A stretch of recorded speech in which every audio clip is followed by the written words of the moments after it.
Bonjour tout le monde, c'est le retour du format des trésors cachés, ce format où on parle de ces films un petit peu oubliés mais qui ont sans doute déjà croisé votre route, voire même pour certains qui ont bercé votre jeunesse. Et après avoir étudié les trésors cachés des années 80, 90 et 2000, qui ont tous eu leur lot de films cultes mais aussi de petits trésors qui n'ont pas réussi à passer à la postérité, mais j'avais très envie de vous parler des années 70. Les années 70, c'est une période qui est marquée par l'émergence d'une nouvelle Hollywood, et notamment par la naissance d'une bande de patrons qui vont rouler sur le cinéma américain et sur le cinéma mondial. J'ai nommé Steven Spielberg, George Lucas et autres, Francis Ford Coppola. Mais voilà, les années 70, c'est un peu la décennie de tous les possibles, des Star Wars, des Rocky, des Parrains, de l'Exorciste. Donc voilà, pas mal de films cultes, mais aussi des films moins connus mais qui méritent tout autant d'être découverts ou redécouverts. Dans cette vidéo, j'ai sélectionné 5 films de cette décennie, dont certains, même la plupart, qui avaient déjà croisé mon chemin quand j'étais ado, et que j'ai revu pour cette vidéo avec mon regard actuel, et ça a été une belle expérience. Bref, c'est parti pour ces trésors cachés des années 70.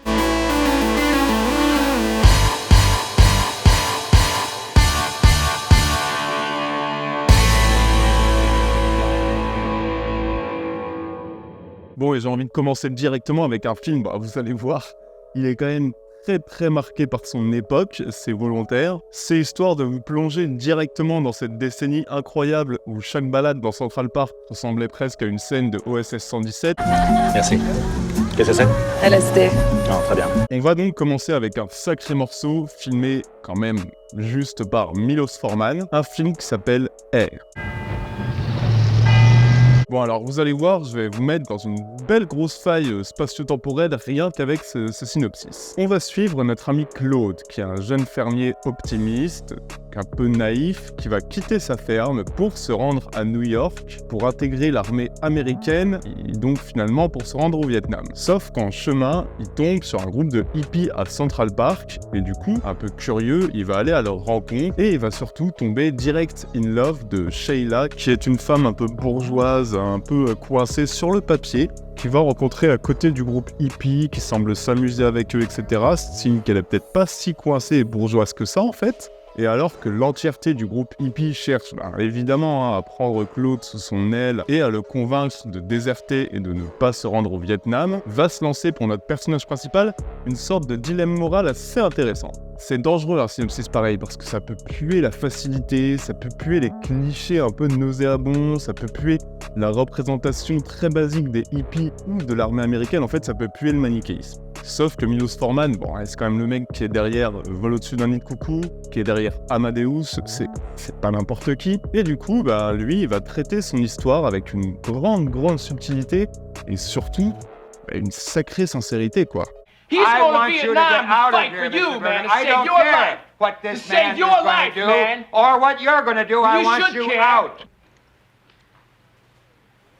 I'll tell you something. If you want me out of here, you're going to have to throw me out. That's exactly what I'm going to do, Mr. Berger.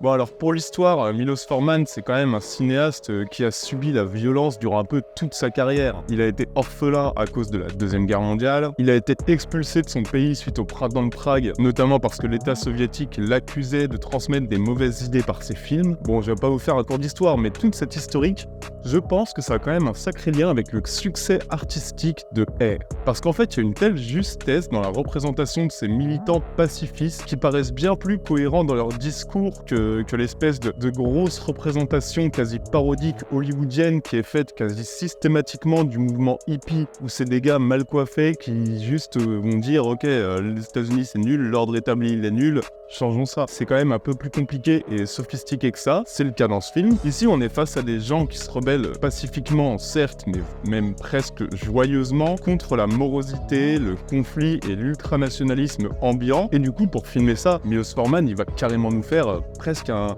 feel-good movie, quoi.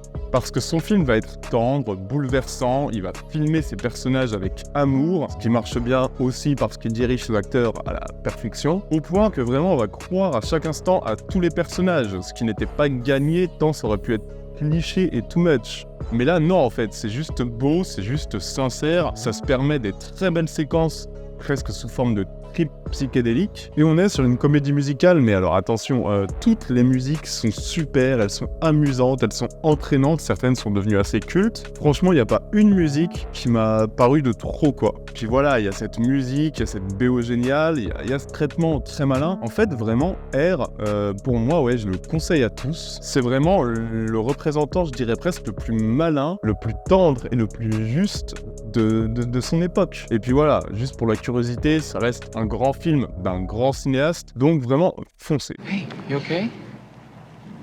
Where you been? Where we been? Where have you been, man? I'm watching the water. Watching the water? Let me see your eyes, man. Let me see those. Oh my God, black basketballs. Look at my face.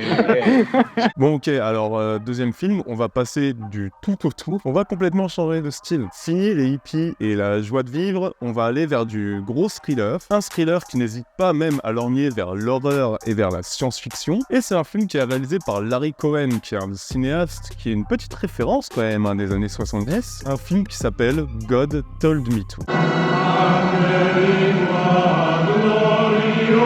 Bon, vous allez voir, le concept du film est déjà assez intriguant et le film, clairement, il impressionne dès sa scène d'intro qui nous plonge dans l'action immédiate avec un mec et un sniper qui commencent à tirer sur des gens au hasard dans la rue avant de tourner l'arme vers lui, laissant avant de mourir un dernier message « Dieu m'a dit de le faire ». Ça, c'est une scène d'intro qui est glaçante, vraiment, et le film va peu à peu nous dévoiler une histoire étrange. Un lieutenant qui enquête sur une série de meurtres un peu similaires à ceux de l'intro, une série de meurtres perpétués à New York, manifestement par plusieurs individus qui n'ont aucun lien entre eux, si ce n'est celui de déclarer tous à même mobile.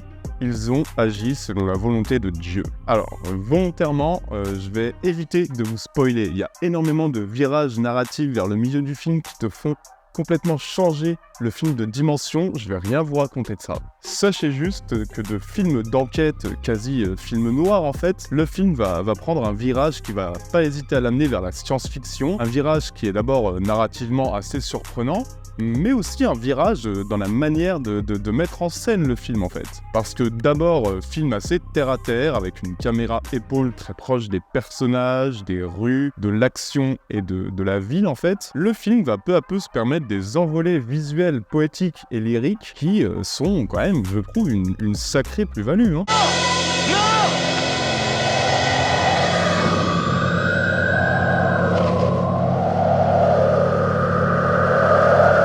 God Told Me To, il a quand même un sacré charme rétro et il se montre particulièrement décomplexé, ce que je trouve toujours être positif. C'est toujours positif pour moi d'être surpris en découvrant un film en fait. Bon alors là, je vais pas vous mentir, on est sur un film un petit peu fauché, ce qui se ressent quand même le temps de quelques scènes, dans certains aspects du montage, voire même de la photographie, mais peu importe en fait, parce que avant toute chose, on est quand même sur un film très ambitieux, qui met un point d'honneur à ne pas être juste un thriller de plus en fait. Non, en fait, c'est un film qui a plein d'idées, qui a plein de partis pris et qui se permet largement de lorgner parfois vers la science-fiction, voire même franchement dans l'horreur brute, le temps de quelques séquences. Il y a beaucoup de bonnes idées qui sont toujours filmées frontalement, ce qui, ok, va quand même un petit peu conforter l'aspect un peu cheap parfois, mais dans un sens, moi j'aime ces films qui vont à fond dans leur délire. Et surtout, voilà, le film a d'autres qualités, une narration qui est retorse, qui est maligne, qui va en permanence jouer avec tes attentes, et qui a un vrai fond, et un fond que je pense qu'il y a très peu d'entre vous qui vont voir à l'avance, qui vont réussir à savoir et deviner là où le film va vous amener. C'est difficile de voir venir le véritable sujet du film. J'essaie vraiment de rien vous spoiler des grands virages narratifs. Et c'est difficile parce que c'est vraiment ce qui différencie ce film d'un thriller classique de l'époque. Mais voilà, la dose de bizarre qui apparaît peu à peu dans le récit, ces petits éléments qui clochent, qui te font dire qu'il y a quelque chose qui va pas, chose qui est toujours d'ailleurs très bien dosée, tout ça va vous mettre peu à peu sur la voie et moi je vous conseille vraiment de foncer sur ce film. film. Si vous avez aimé les images, si cette description que je vous ai faite vous a un peu aguiché, n'allez rien voir du film, n'allez pas lire le synopsis et foncez parce que c'est quand même vraiment un film assez unique en fait, une expérience à vivre et là c'est un vrai trésor oublié, ça porte bien son nom, ça colle complètement à la thématique de cette vidéo, c'est un film dont on parle vraiment trop peu alors que c'est un film qui a vraiment beaucoup à offrir.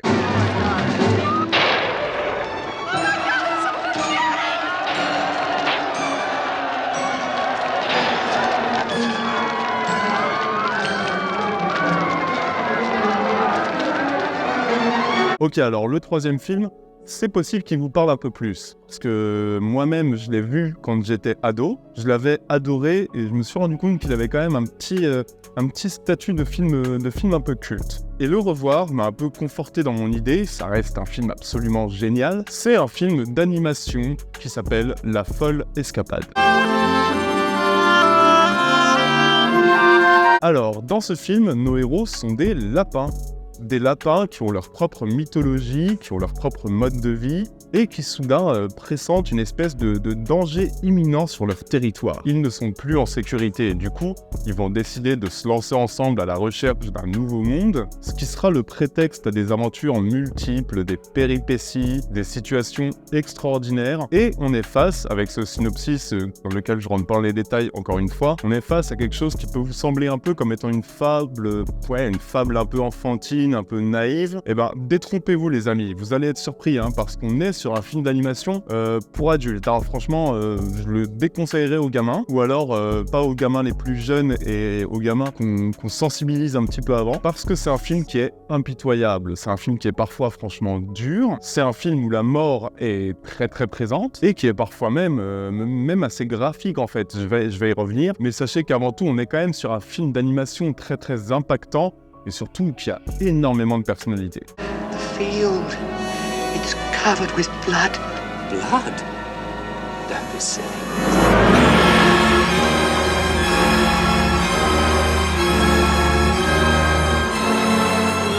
De la personnalité dans la patte graphique, déjà, je pense que vous le voyez bien aux images, avec cet aspect très réaliste des personnages, des lapins, qui sont des lapins bien loin des personnages disproportionnés des Disney, mais qui semblent juste bien plus réalistes en fait. Et ça tranche avec l'aquarelle hyper colorée des décors, ce qui donne un cachet assez unique visuellement. Bon, alors l'animation est parfois un petit peu en dessous, mais non, La Folle Escapade, ça reste toujours très plaisant à voir, c'est indéniable. En tout cas, c'est assez unique. Et narrativement, c'est aussi quelque chose, parce que le film propose évidemment plein de rebondissements, il parvient à faire vivre un vrai souffle d'aventure, à faire vivre ses personnages aussi, au point où je pensais pas du tout pouvoir m'attacher autant à des lapins qui sont des animaux qui peuvent me tuer en un contact, puisque je suis hyper allergique aux poils de lapin, ça peut vraiment me faire mourir, mais c'est un autre débat. Mais en fait, le fait de vraiment créer un univers entier, le fait de créer une mythologie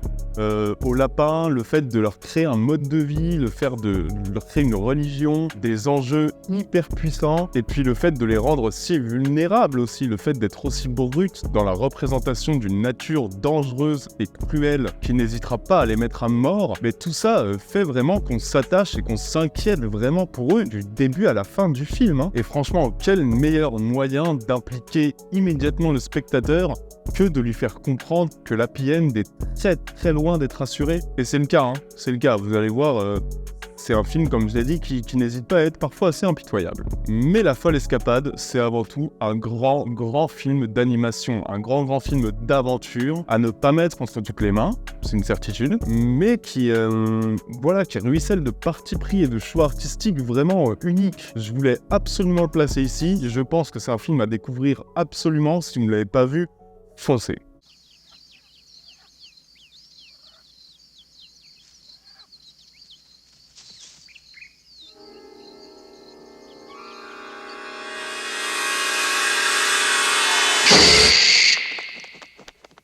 Mais dites-moi, on n'est pas encore allé faire un tour en France. D'habitude, dans les trésors cachés, je vous trouve toujours au moins un film français par décennie. Allez, là on va faire pareil. Surtout que le cinéma français des années 70, c'est quand même une sacrée référence. Dans ce cas, je vais vous parler d'un film qui est un peu souvent cité, voire même en fait vraiment quasiment jamais cité, et c'est bien dommage, qui s'appelle Le Seuil du Vide. Un film réalisé par Jean-François Davy, qui est plus connu pour les films pornographiques qu'il va réaliser quelques années plus tard que pour ce film-là. Et pourtant, vous allez voir, les amis, Le Seuil du Vide, c'est un film qui est quand même plus proche des films de Polanski que de Marc Dorcel. Dans ce film, on va suivre une étudiante, Wanda, qui se rend à Paris et qui loue un appartement chez une vieille dame. Dans cet appartement, une espèce de porte étrange, une porte condamnée qu'on lui interdit d'ouvrir. Bon alors vous vous en doutez, elle va l'ouvrir quand même et elle va se retrouver plongée dans un monde de visions absurdes, étranges, insolites, un monde complètement onirique et fantasmé de l'autre côté de la porte qui pourrait bien l'inspirer pour sa peinture. De là, la frontière entre réalité et fantasme se brouille et Le Seuil du Vide déploie alors une vraie science de la mise en scène pour filmer ce personnage qui sombre en fait, qui perd pied, un pur personnage de Polanski en fait. Et dans ce film, clairement, le virage d'un quotidien un petit peu banal et morne à du pur fantastique est franchement bien foutu. Hein.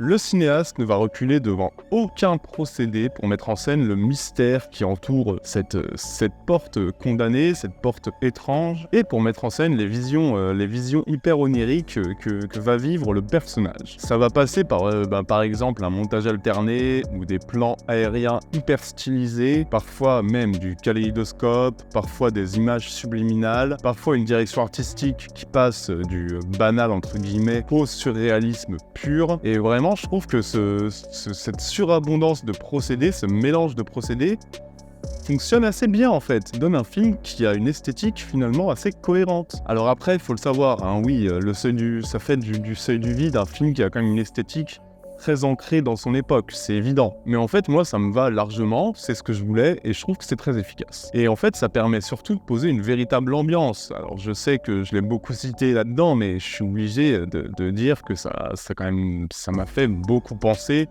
aux Répulsions de Roman Polanski, en plus coloré, en moins glauque peut-être, mais le lien à faire est quand même assez évident. Et franchement, c'est un film qui s'avère quand même être très intriguant, et surtout, qui a la force d'aller au bout de ses idées. Il va au bout de son sujet, alors oui, il y a peut-être une petite baisse de rythme, notamment dans ce dernier tiers, mais ça, je trouve que c'est quand même bien rattrapé par une scène finale qui est assez belle et qui est assez intelligente. Mais il faut se dire qu'on est sur un film qui est osé, sur un film qui est vraiment couillu, un film qui va à fond et qui peut compter sur une interprète principale, Dominique Erlanger, qui est omniprésente, hein. Elle est dans quasi chaque plan, et elle est assez saisissante. Vraiment, Le Seuil du Vide, c'est un film à découvrir ou redécouvrir absolument. Il a tout à fait sa place dans cette vidéo.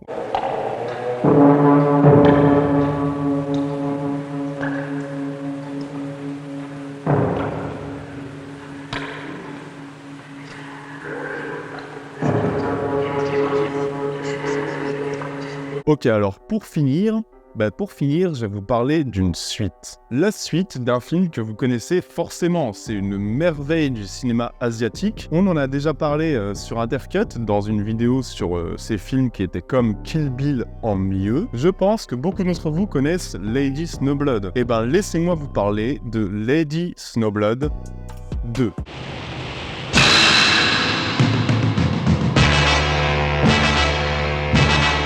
Bon alors pour ceux qui n'ont pas vu Lady Snowblood, le premier du nom, n'ayez pas peur, je vais pas vous spoiler, mais foncez le découvrir, hein, c'est une merveille. En gros, Lady Snowblood, c'est l'histoire d'une jeune femme obsédée par la vengeance et qui va défoncer tous ceux qui l'ont blessée. Concrètement, la même histoire que Kill Bill. Et le premier film se concluait parfaitement par un dernier plan superbe au demeurant, mais voilà, l'histoire de cette jeune femme était terminée. Alors du coup, cette suite, est-elle vraiment utile? Non. Est-elle opportuniste? Oui. Mais elle est réalisée par le même cinéaste, qui du coup là va transformer l'histoire intime de cette femme brisée du premier volet en un espèce de complot politique à grande échelle menaçant tout le Japon dans cette suite. Et bah vous vous en doutez, hein, on perd évidemment en subtilité, puissance évocatrice et en magnificence, mais ça c'est aussi lié au fait que Lady Snowblood est un véritable chef-d'œuvre, le premier. Mais cette suite n'est, contre toute attente, vraiment pas dénuée d'intérêt à mon sens. Je dirais même même qu'en fait, alors que je m'y attendais pas forcément, en fait j'ai vraiment pris mon pied devant Lady Snowblood 2 en fait. その頃それら一切に背を向けひたすら修羅の旅を続ける女があった。その名は鹿島由紀、人呼んで修羅由紀姫。絶対に逃したらならんぞ。たかが女一人。 Tout d'abord, on y retrouve la géniale Meiko Kaji, qui interprète un personnage fascinant. On y retrouve aussi le sens de la mise en scène du cinéaste Toshiya Furita, qui n'hésite pas à styliser son film à l'extrême, ce qui nous donne quand même des sacrés beaux plans et des sacrés moments de bravoure, hein. Et si, évidemment, le récit patine un peu plus que dans le premier film, la faute à une ambition gigantesque qui n'est pas forcément assumée, et la faute au fait, tout simplement, que le personnage brisé et vengeur de Lady Snowblood ne semble pas forcément vraiment compatible avec cette histoire de mercenaires qui menace le Japon tout entier. Mais en fait, si on met ça de côté et qu'on se dit qu'on n'est pas sur la suite de Lady Snowblood, mais sur un film de sabre et d'action bien foutu, bien réalisé, avec des acteurs bien dirigés, un film avec une interprète principale absolument géniale et un film qui se paye le luxe d'être particulièrement bien rythmé, ben, je trouve qu'on a quand même un digne représentant du genre. Se dire ça, en fait, permet de profiter de Lady Snowblood 2 et permet En fait, le film va passer du statut de suite absolument inutile au statut de film bien sympa et idéal pour passer une soirée. En fait, j'aurais même tendance à dire qu'il est très facile d'apprécier Lady Snowblood 2. Il faut juste oublier tout ce qu'on sait du premier. C'est un film qu'on cite trop peu et c'est vraiment dommage ici. Il souffre en fait clairement du syndrome de la suite moins réussie que le premier et du coup dont on parle pas vraiment. Normal, le premier est vraiment un chef-d'œuvre quasi inatteignable, mais la suite, je voulais la réhabiliter auprès de vous, je voulais vous en parler ici. 見てください。